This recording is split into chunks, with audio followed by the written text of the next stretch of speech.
A brief pause, then another voice, one that did not belong to his son. "Give it to me." James froze. The voice was low, controlled, not angry, not aggressive, but firm. There was no mistaking it. "Mr. Clark." There was a hesitation, then the sound of something being pulled from a bag, a faint rustling. Michael's lunchbox. A moment of silence followed before the voice spoke again, quieter this time.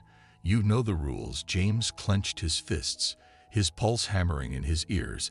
There was no doubt now his son's teacher had been taking his food. But why? What rules was he talking about? Michael's voice came next, barely above a whisper. Can I at least keep the apple?"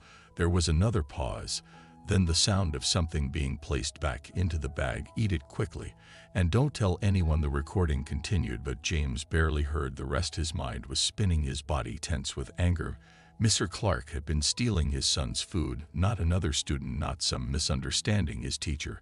And Michael had been too afraid to say anything. James had heard enough. He unplugged the device and sat back, gripping the edge of the desk to steady himself.